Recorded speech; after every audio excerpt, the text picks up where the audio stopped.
Selamat pagi Bapak Ibu sekalian. Mari kita panjatkan doa kepada Sang Tiratana. Namo tassa bhagavato arahato sama sambuddhassa. Namo tassa bhagavato arahato sama sambuddhassa. Namo tassa bhagavato arahato sama sambuddhassa. Selamat pagi, Namo Buddhaya.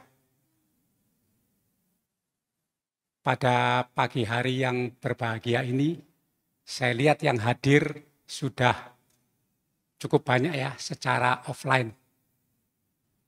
Pagi hari ini kita mau berbincang-bincang dhamma mengenai memberi.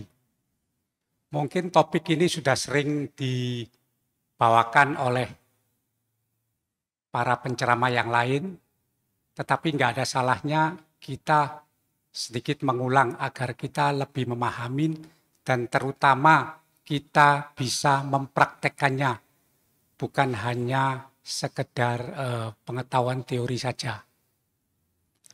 Kalau saat ini kita bisa hadir di sini, ini tentu salah satunya adalah kekuatan memberi atau berdana yang kita lakukan baik pada kehidupan ini maupun kehidupan sebelumnya. Karena kalau kita tidak suka memberi atau tidak suka berdana, maka mungkin kita tidak terlahir di alam manusia ini. Atau mungkin juga terlahir di alam manusia, tetapi mungkin pada hari Minggu kita masih harus bekerja keras untuk mendapatkan pendapatan. Jadi ini adalah salah satu karena kekuatan dari memberi kita bisa hadir di sini. Kalau kita lihat ajaran dari guru agung kita, dari 84.000 khotbah, kalau kita samerikan menjadi 3 saja, yaitu tambah perbuatan baik atau dengan memberi, tidak berbuat jahat, sila, kita orang awam ada Pancasila, sucikan hati dan pikiran, samadhi atau bawana atau meditasi. Itu yang inti daripada ajaran Buddha. Jadi yang kita coba diskusi hari ini adalah tambah perbuatan baik, yaitu berdana atau memberi.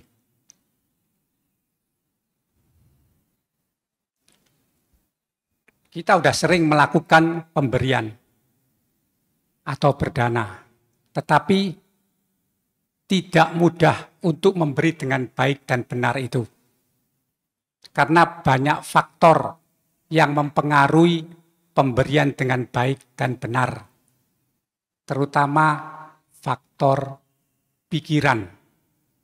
Itu juga menentukan nilai daripada pemberian kita. Selain itu ada faktor-faktor lain yang juga dapat mempengaruhi nilai daripada pemberian kita. Kalau kita lihat apa sih makna daripada memberi itu? Memberi adalah suatu tindakan yang dilakukan bisa melalui pikiran, ucapan, dan perbuatan dengan tujuan untuk membantu makhluk lain. Jadi memberi itu bukan hanya perbuatan, memberi dana, memberi uang, mungkin itu lebih ke arah pengetahuan orang secara umum bahwa memberi itu ya memberi secara perbuatan. Tetapi dengan pengertian yang lebih luas bahwa memberi itu bisa memberi secara pikiran dan bisa melalui ucapan. Secara pikiran itu misalnya doa. Itu adalah pemberian secara pikiran. Ucapan misalnya kita memuji orang lain, memberikan semangat, memberikan motivasi, itu adalah salah satu bentuk pemberian dalam ucapan.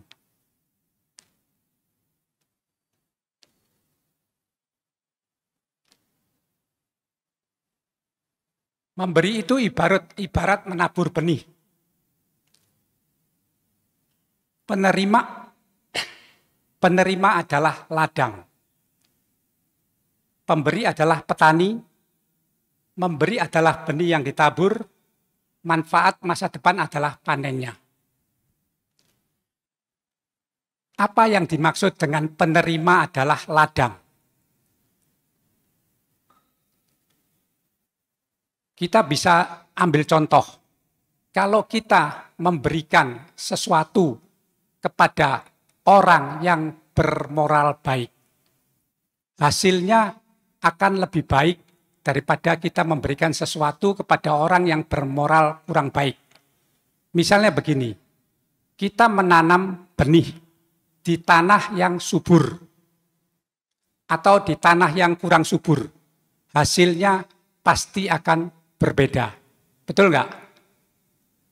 Kalau kita meskipun benih yang kita tanam itu benih yang bagus, tetapi tanahnya kurang subur, hasilnya pasti tidak akan optimum.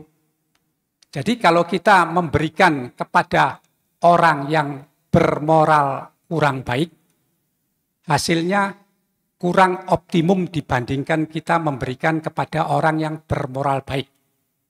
Karena itu kita di kalangan umat Buddha, kita senang memberi atau berdana kepada para bante.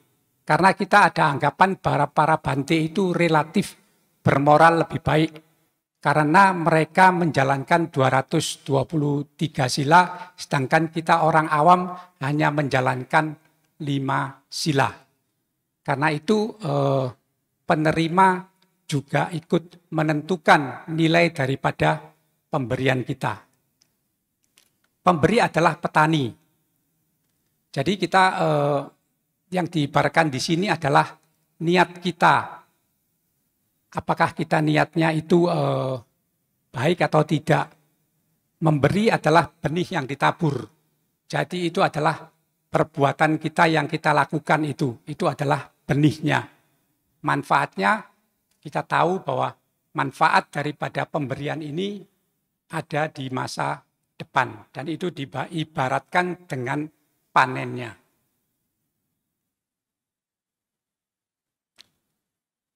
Sekarang kita coba bertanya, mengapa kita memberi? Satu, kita bisa memberi karena takut diancam, takut macam-macam lah, takut tidak disukai. Jadi faktor pertama adalah takut. Kedua, malu. Contohnya kalau kita di organisasi sosial, ada teman kita yang memberi uang, contohnya 1 juta rupiah. Kita kalau memberi di bawah itu, timbullah rasa malu. Atau ada teman yang lain, rajin bekerja, kita sendiri kurang rajin bekerja, timbullah rasa malu. Jadi itu salah satu faktor mengapa kita memberi. Marah. Bisa nggak kita memberi karena marah? Bisa juga. Contohnya, kita lagi makan, terus ada pengamen datang, kita merasa terganggu, tidak senang. Supaya dia pergi, kita berikan aja uang. Ya kan? Jadi itu secara nggak langsung kita memberikannya dengan pikiran yang marah, pikiran yang kurang senang. Mengharapkan balasan. Ya itu sering diantara kita, kalau kita memberikan sesuatu, kita mengharapkan hasil yang lebih baik. Jadi kalau kita lakukan itu, mungkin itu yang dinamakan kita memberikannya tidak dengan ikhlas. Mengharapkan nama baik, ya kita semua tahu kalau kita memberi, terutama di organisasi-organisasi sosial, kita mengharapkan nama baik. Membina hubungan, kebanggaan, itu sama dengan mengharapkan nama baik. Kalau kita sering memberi, kita merasa bangga karena kita dipuji orang sebagai seorang dermawan. Kekuasaan. Nah, kita dengan sering memberi, berdana, kita bisa memperoleh kekuasaan, bisa memperoleh jabatan. Nah, ini kita memberi, salah satu contoh adalah cinta kasih atau belas kasihan. Jadi kita memberi atau membantu orang lain dengan harapan orang lain itu dapat menjadi bahagia. Dengan rasa cinta dari kita, rasa belas kasihan dari kita, maka kita memberikan satu pemberian. Kebahagiaan. Mengapa kita memberi? Karena kita ingin bahagia. Mengapa kita bisa bahagia? Karena kita melihat orang yang kita beli itu merasa senang, merasa bahagia. Contohnya, ada orang yang haus, kita berikan segelas air, dia akan merasa bahagia karena hausnya hilang. Kita pun akan merasa bahagia. Contoh lain adalah ada seorang kawan, mungkin pikirannya sedang kalut, dia membutuhkan telinga kita untuk mendengar dan membutuhkan sedikit nasihat dari kita. Kalau kita bisa memberikan itu semua, dia akan merasa lega, bahagia, dan kita pun ikut merasa bahagia. Kita tahu juga yang memberi itu menanam karma baik.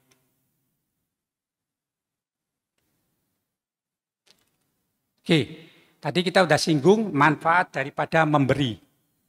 Memberi mendatangkan kebahagiaan karena kita melihat orang yang kita beri itu menjadi bahagia. 2, mengembangkan batin. Bagaimana memberi itu bisa mengembangkan batin? Contohnya adalah dengan kita sering memberi, kita bisa mengembangkan rasa karuna atau rasa belas kasihan dalam diri kita.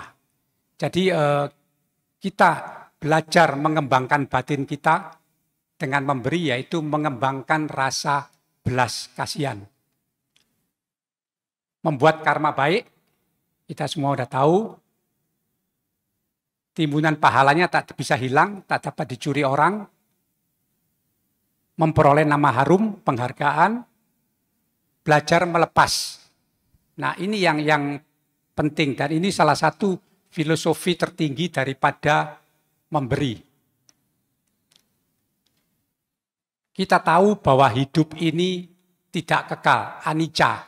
Segala sesuatunya selalu berubah. Apa yang kita miliki, apa yang kita sukai akan berubah. Kalau kita sering memberi dengan kesadaran bahwa kita itu belajar untuk melepas, sesuatu saat kita kehilangan kepemilikan kita yang lebih besar atau kehilangan keluarga, kita bisa lebih menerima karena kita sudah belajar untuk memberi. Selain itu, dengan belajar melepas itu, kita juga belajar untuk mengurangi keterikatan atau keserakahan kita. Seringkali kalau kita mau memberi, ada perasaan sayang, betul nggak?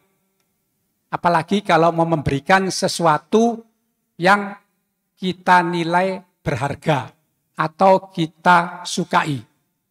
Kita mungkin cenderung memberikan sesuatu yang kita nilai kurang berharga, yang kita tidak terlalu sukai. Tetapi dengan menyadari bahwa kita memberi itu adalah belajar melepas. Jadi mungkin kita bisa harus belajar juga memberikan sesuatu, benda atau apa yang kita sukai. Kita belajar untuk memberikan dengan kesadaran bahwa kita itu dalam rangka belajar untuk melepas. Ini tidak mudah secara teori pengetahuan mudah, tetapi prakteknya sangat-sangat sulit. Itu perlu latihan dan perlu tekad. Manfaat memberi yang lain adalah terlahir di alam dewa. 8 adalah mencapai kebebasan. Jadi kalau kita bisa samerikan 3 tingkatan dalam memberi, yang pertama adalah duniawi. Kita tahu bahwa mendatangkan nama baik segala. Kedua, terlahir di alam dewa. Tiga, mencapai kebebasan. Mencapai kebebasan itu dalam arti kita bisa mencapai nibbana. Itu salah satu adalah dengan belajar melepas dengan kekuatan daripada memberi. Makanya kita bisa mencapai nibbana. Oke, jenis-jenis pemberian ada dua, materi dan non-materi. Kita tahu kalau materi bisa macam-macam, ada uang, makanan, ada rumah, buku, kendaraan, dan lain-lain. Itu adalah jenis pemberian secara materi. Jenis pemberian non-materi, pikiran, cinta kasih, doa, pikiran positif, itu adalah pemberian non-materi secara pikiran. Secara ucapan, pujian, nasihat, harapan, pembebaran dhamma, maaf, pengetahuan itu adalah pemberian secara ucapan. Pemberian secara perbuatan ya macam-macam, mendengarkan, perhatian, sentuhan dan lain-lain. Itu adalah pemberian secara perbuatan. Ini adalah semua pemberian secara non-materi. Yang terakhir, pemberian non-materi itu adalah organ tubuh. Yaitu kita menjadi pendonor. Pendonor itu baik dilakukan pada saat kita sekarang ini masih hidup, ataupun kita bisa memberikan satu komitmen bahwa pada waktu kita meninggal, kita mendonorkan organ tubuh kita kepada yang membutuhkan. Saya rasa mungkin ini suatu perbuatan yang baik, meskipun kita sudah meninggal, tetapi kita tetap dapat berbuat kebaikan.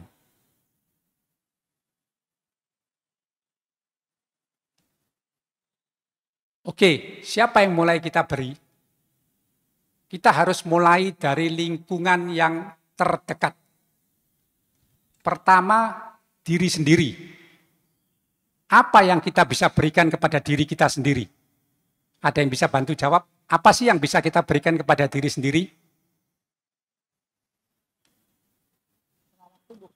Apa? Merawat tubuh. Merawat tubuh, bagus. Ada yang lain? Apa? Kebahagiaan, bagus. Pengembangan batin. Ya. Sebetulnya yang kita bisa berikan kepada diri sendiri, selain tadi yang sudah disebutkan, yang utama itu adalah belajar.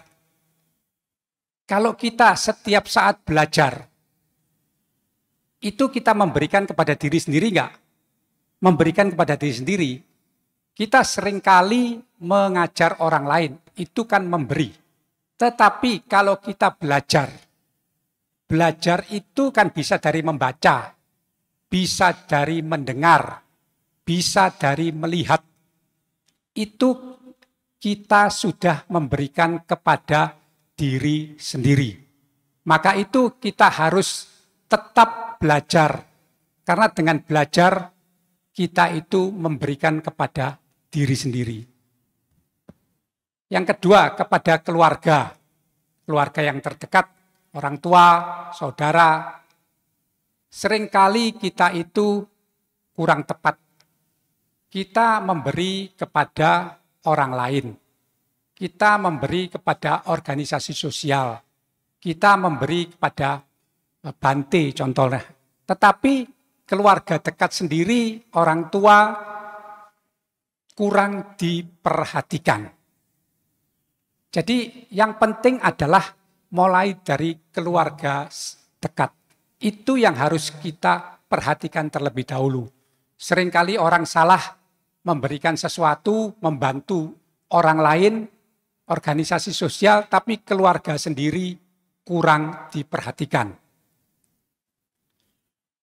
Ketiga, teman-teman, ya kita tahu kita bisa membantu teman-teman, baik secara pikiran, ucapan maupun perbuatan, organisasi sosial, lingkungan hidup. Kita bisa memberi kepada bumi dengan menjaga kelestarian bumi, makhluk lain.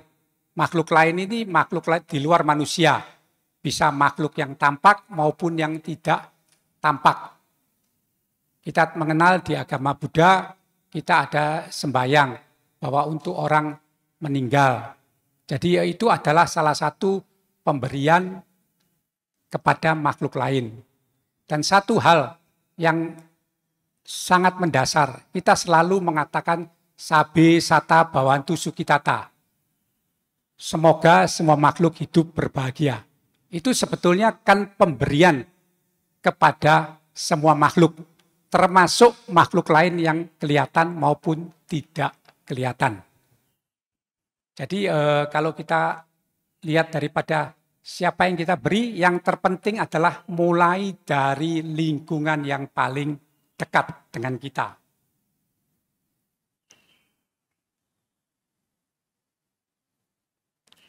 Cara memberi yang baik dengan penuh penghormatan. Kalau kita memberikan kepada seseorang dengan tidak hormat, misalnya melempar, kita mau membantu tapi caranya tidak baik. Apakah penerimanya bisa menerima dengan baik? Pasti dia tidak senang, ya kan? Karena dia merasa tersinggung atau kurang dihargai. Jadi pemberian itu harus dilakukan dengan penuh penghormatan. Kedua, tidak mengharapkan hasil apapun. Karena kalau kita mengharapkan hasil apapun, berarti kita itu kurang ikhlas. Kita mengharapkan sesuatu pengembalian. Saya pernah baca ada satu hitungan yang dibuat, tetapi hitungan ini sangat menarik. Bahwa kita ibaratkan pemberian itu adalah nilai 1. Sedangkan harapan kita itu adalah jadi 1 di bawah dibagi dengan harapan kita. Kalau harapan kita itu di atas 1, contohnya 1,5, kita memberikan dana 1 juta, kita mengharapkan hasil lebih besar dari 1 juta, maka 1 dibagi 1,5 itu hasilnya kurang dari 1. Tetapi kalau kita memberi dengan harapan yang lebih kecil, contohnya 0,5, 1 dibagi dengan 0,5 hasilnya kan menjadi 2, lebih besar daripada 1. Tetapi yang menarik di sini adalah kalau kita memberikan dengan ikhlas, tanpa pamrih, tanpa harapan apapun, itu kan nilainya 0. 1 dibagi 0 itu berapa? Indefinite. Ya, jadi hasil yang kita dapatkan itu menjadi indefinite, tak terhingga. Ini adalah salah satu contoh yang saya lihat di internet, hitung-hitungan matematisnya. Tetapi sangat betul sekali hitung-hitungan matematis ini. Kalau kita memberikan 1, kita tidak mengharapkan sama sekali, itu 0, 1 dibagi 0 adalah indefinite. Ini sebagai ilustrasi saja.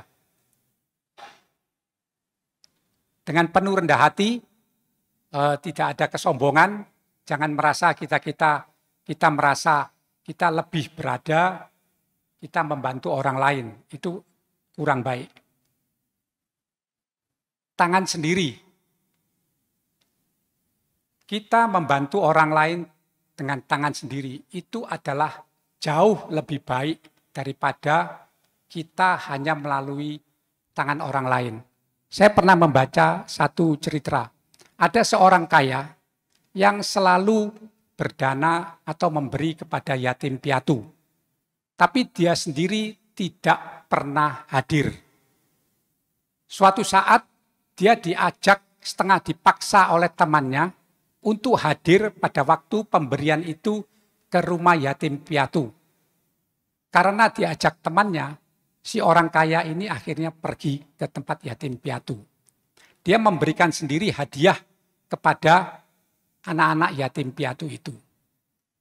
Dia menyaksikan betapa gembiranya, betapa berbahagianya anak-anak itu menerima pemberian dari dia, dari tangan dia sendiri. Dia merasakan satu kebahagiaan, satu kegembiraan yang dia belum pernah rasakan. Ini bisa terjadi karena apa? karena dia memberikan dengan tangan sendiri. Itu yang dia rasakan, kegembiraan, kebahagiaannya itu berbeda dengan dia memberikan melalui tangan orang lain. Ini sebagai contoh. Jadi memang kalau kita mau memberikan atau membantu sesuatu, sebaiknya kalau bisa dengan tangan kita sendiri. Oke, kapan waktu memberi? Saat ini dan setiap saat. Bisa nggak kita memberikan sesuatu setiap saat? Bisa nggak? Kalau bisa, apa yang kita berikan, bagaimana caranya? Kita memberikan sesuatu setiap saat. Ada yang bisa bantu jawab? Setiap saat kita bisa memberikan. Yang kita bisa memberikan setiap saat adalah melalui pikiran. Contoh, kita dalam batin kita selalu mengucapkan semoga semua makhluk berbahagia. Lakukan itu setiap saat. Kita memberi enggak? Memberi. Apa manfaat kita mengucapkan semoga semua makhluk berbahagia setiap saat? Manfaatnya adalah satu, kita memberi setiap saat. Dan kedua, yang penting adalah dengan kita selalu mengucapkan semoga semua makhluk berbahagia setiap saat. Kalau kita marah, kita tidak suka dengan orang, tetapi kita sadar kita mengucapkan semoga semua makhluk berbahagia. Jadi kita mendoakan orang yang kita marahi itu juga berbahagia. Marah kita hilang enggak? Akan berkurang. Ini adalah sesuatu cara yang sangat baik. Itu juga membantu kita untuk mengendalikan pikiran kita.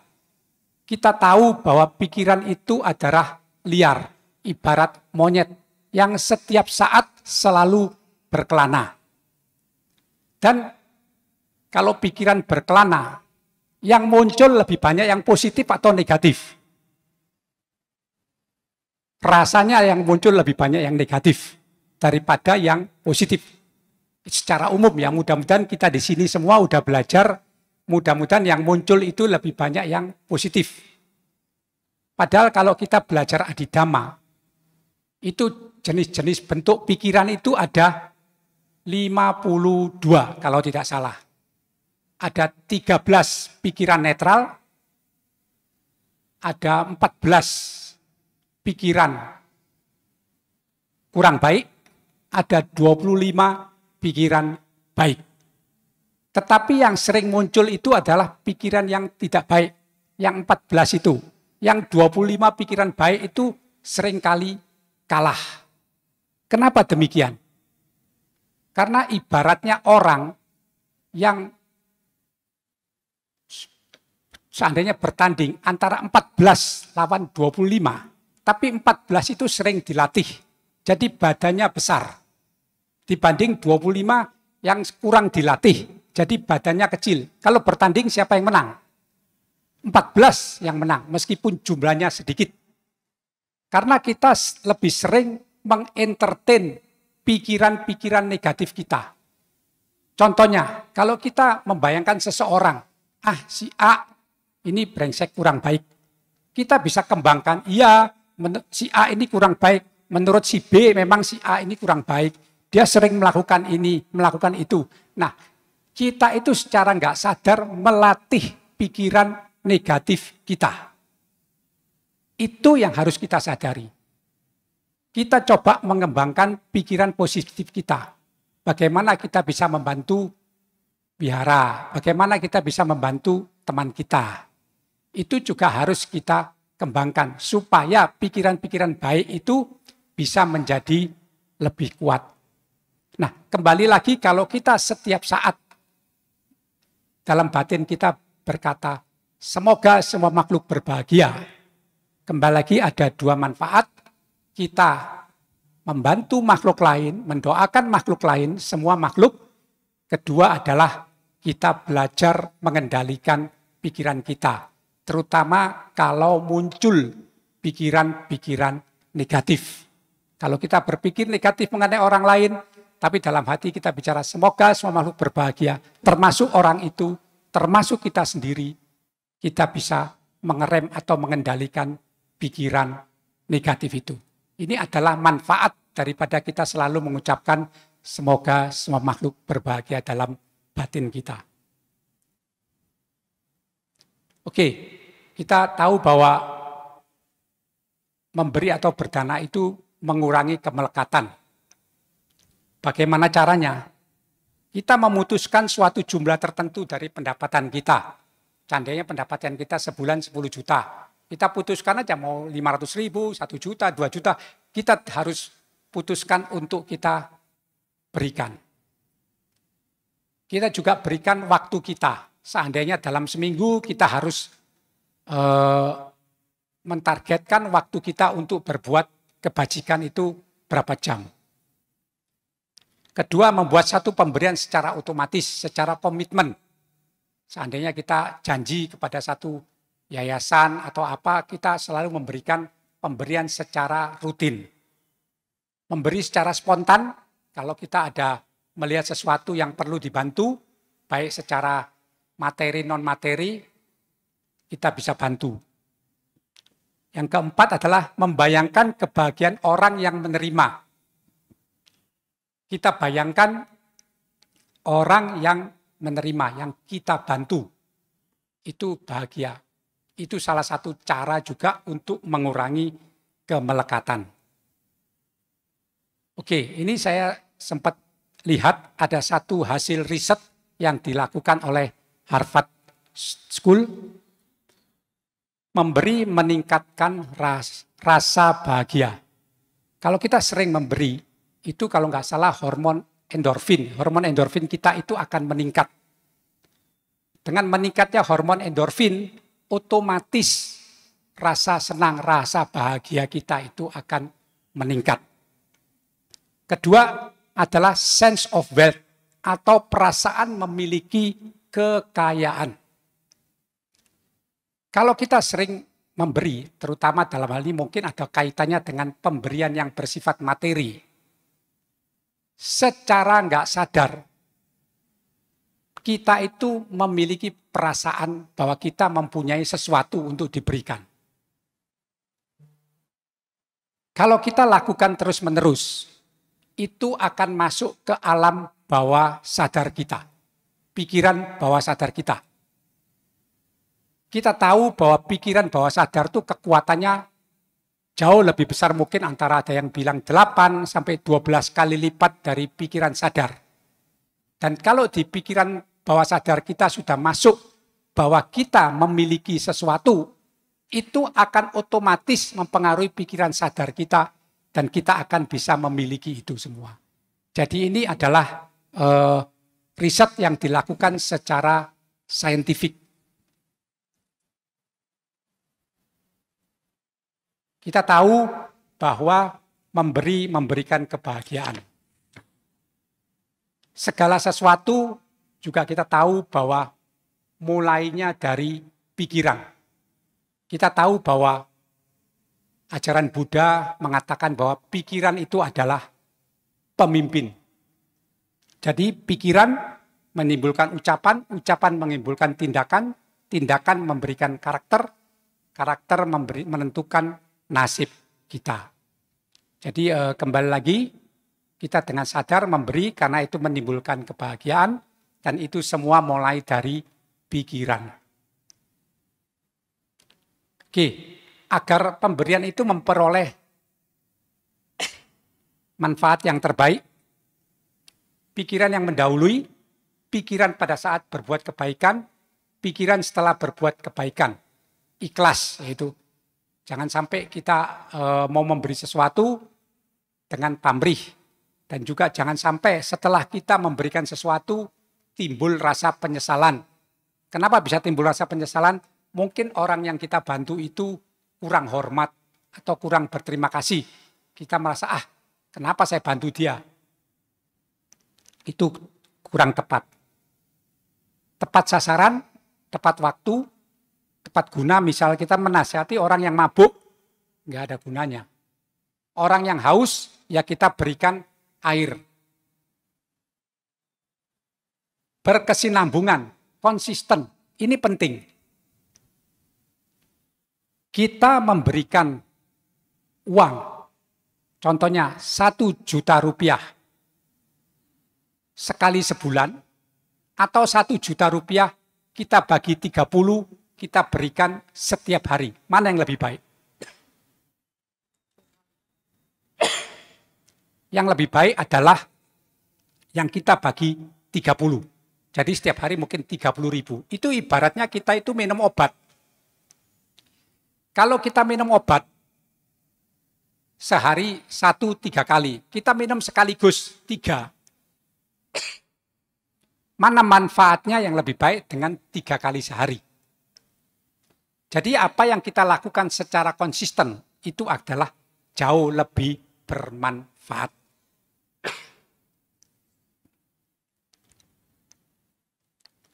Penerima pemberian, kualitas pemberian tadi kita udah singgung, itu menentukan nilai daripada pemberian kita. Orang yang bermoral atau tidak, itu akan sangat berbeda. Oke, tadi kita udah singgung mulai dari lingkungan dekat.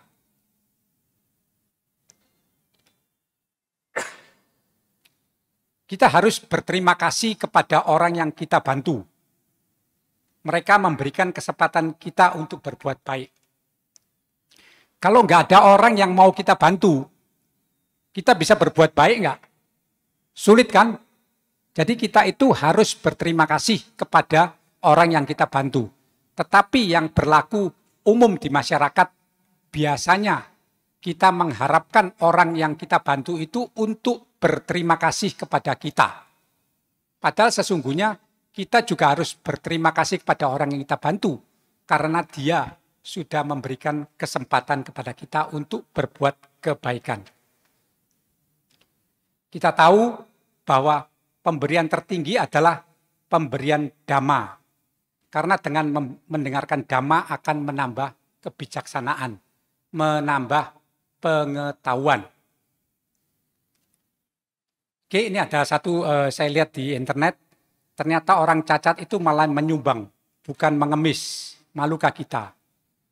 Ada satu acara orang mungkin acara penggalangan dana, ada seorang cacat berjalan di depan panggung itu. Dan kami berpikir dia akan lewat.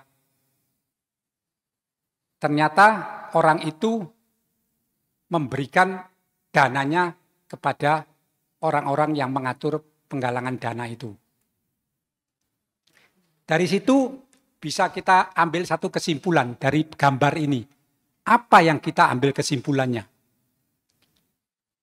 Kesimpulannya adalah kita cenderung melihat dari sisi negatif. Betul nggak? Orang cacat, paling dia numpang lewat. Ternyata orang itu mau memberikan sesuatu. Ini contoh daripada ini kita bisa simpulkan bahwa kita itu cenderung untuk berpikir secara kurang positif. Sebagai penutup, saya akan ada satu cerita. Cerita ini true story karena teman saya sendiri. Suatu hari teman saya ini pergi ke klinik untuk berobat. Teman saya ini seorang wanita. Pada saat dia menunggu dokter, datanglah seorang wanita muda untuk memeriksakan diri. Dia mendaftarkan kepada susternya. Di sana kelihatannya harus mendaftarkan ada sedikit uang pangkal atau uang administrasi. Si wanita muda ini tidak mempunyai uang. Jadi ditolak oleh susternya. Teman saya ini merasa kasihan. Jadi dia berkata, biar saya yang bayar semua biaya ini. Setelah itu wanita muda ini bilang kepada teman saya, Bu, saya ini mengandung, tetapi pacar saya lari. Terus dia bilang kepada teman saya, apakah ibu mau menerima kalau anak saya ini lahir, padahal teman saya ini sudah mempunyai 2 orang anak. Teman saya ini secara spontan karena dia melihat anak muda ini, dia merasa kasihan.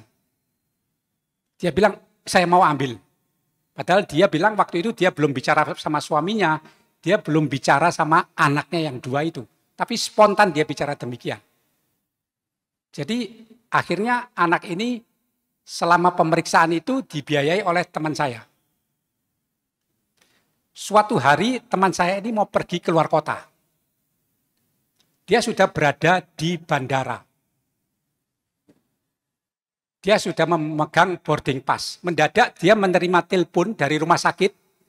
Dia diminta datang saat itu juga karena ada waktu 2 jam agar aktenya itu bisa diatur menjadi anaknya teman saya ini, bukan anak angkat. Akhirnya dia yang sudah boarding, dia pergi ke rumah sakit untuk mengatur surat-suratnya. Apa yang terjadi? Pesawatnya jatuh. Ini contoh nyata bahwa kekuatan daripada memberi, berdana, itu mendatangkan karma atau kebaikan yang berbuah pada saat kehidupan ini juga. Ya ini adalah contoh nyata karena ini teman saya kerja. Jadi apa yang dia sebutkan saya tahu anaknya juga, sekarang anaknya udah besar, ini contoh nyata daripada kekuatan daripada memberi. Ya, jadi kembali lagi saya rasa udah cukup waktunya apa yang kita bincang-bincangkan ini. Jadi yang penting kita semua menyadari bahwa kita lahir di sini, ada di sini itu karena kekuatan berdana atau kekuatan memberi kita, dan kita harus lanjutkan, praktekkan bahwa kita itu harus lebih sering memberi. Karena kita menyadari dengan memberi mendatangkan kebahagiaan. Terima kasih. Namo Buddhaya. Selamat siang.